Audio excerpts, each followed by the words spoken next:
Hello, I'm Garima, psychologist, wellness coach and parenting expert. और आज हमारे साथ हैं doctor Gaurav Gupta, pediatrician and your personal child specialist. उनका podcast है as well as his YouTube channel. I'll share the links below after this video. He's also the founder of Chara Clinics and Travel Safe Clinics, practicing out of Mohali, Chandigarh.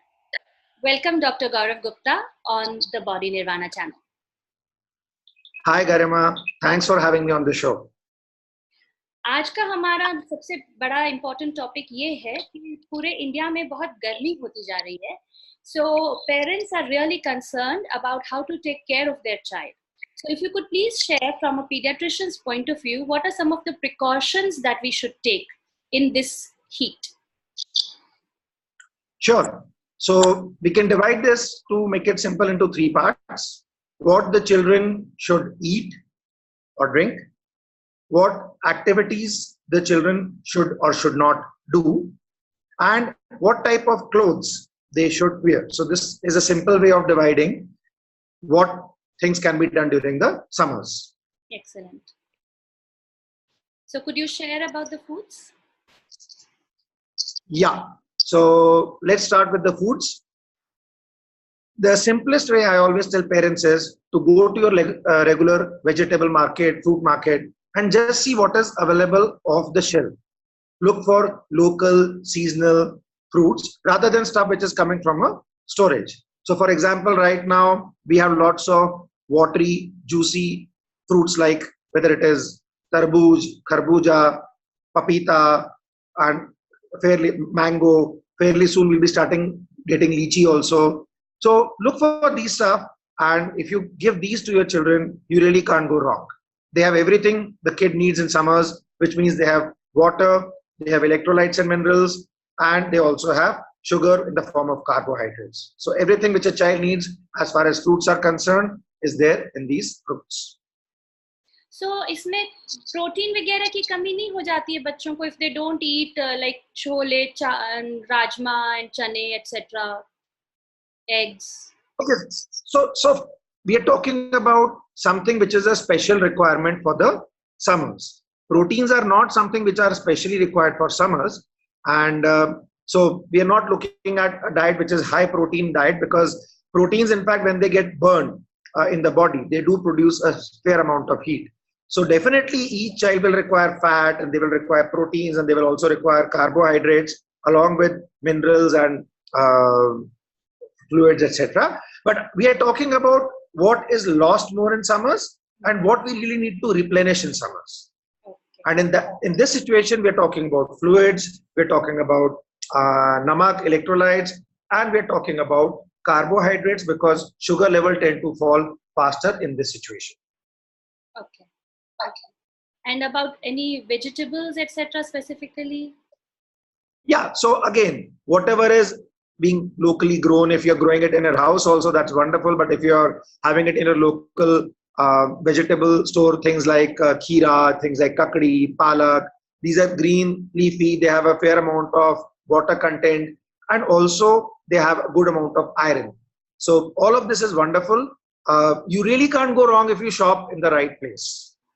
Okay. And the right place being कि जो local सब्जी वाला होता है रेड़े वगैरह पे, उनसे खरीदें हम लोग. Yes, or if you have your favorite, I have my favorite fruit and vegetable vendor in the mandi, so I go there. But yeah, either is fine. Don't go to these big supermarkets for buying your local daily ration and your weekly ration. Okay. And you were mentioning something about carrots before when we were talking.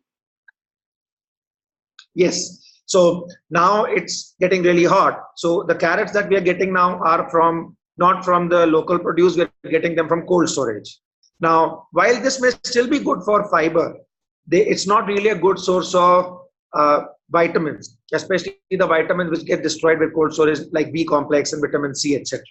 So I would definitely not recommend buying anything from cold storage, including the carrots which are going to come in the summers. Excellent. And what about the activities?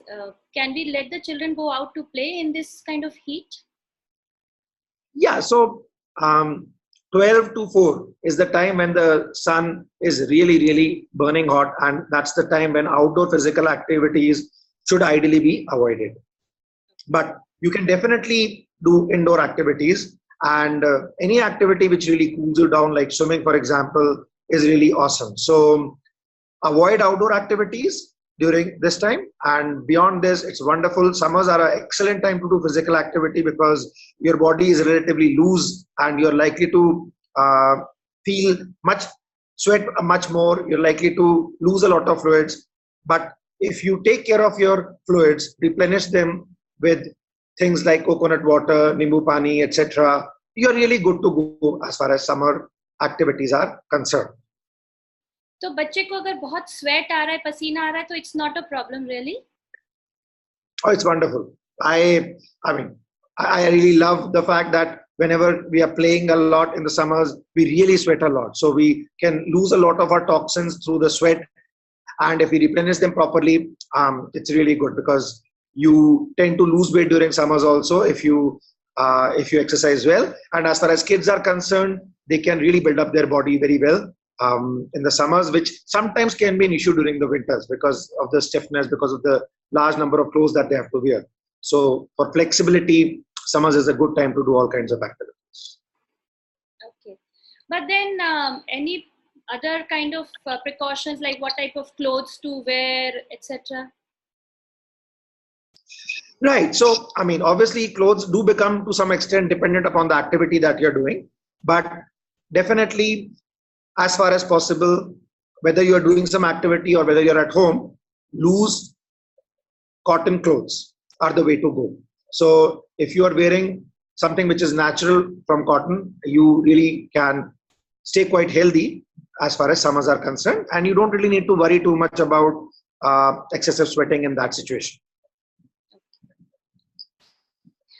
बच्चों को अगर बहुत rash होने लगे, जैसे घमौरी type, सो उस case में क्या हमें चेंजेस करने चाहिए? What should we be looking at? What might we have done wrong or something? Overclothing is one thing.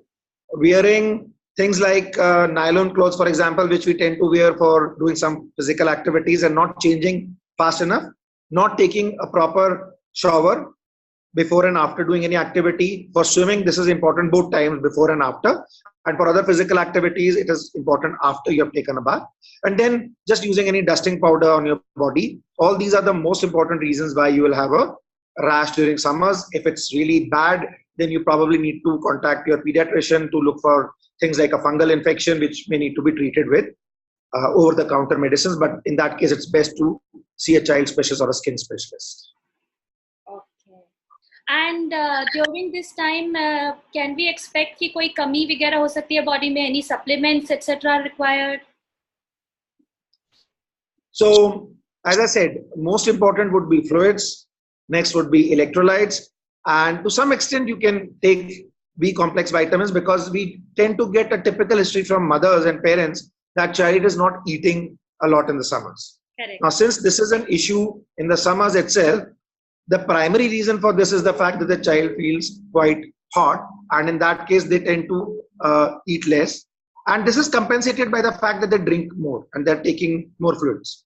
But yes, B complex vitamins, and these can be in the form of syrups, or these can be in the form of gummy vitamins, which are jelly toffees that kids can take. They enjoy this, and they will be getting their supplement of B complex, vitamin C, etc. in case they need it. Okay, thank you so much for this wonderful talk, doctor. And I'm sure that all other parents will also really appreciate it. I, for one, have learned a lot of things, and I think it's going to be a lovely summer for our family.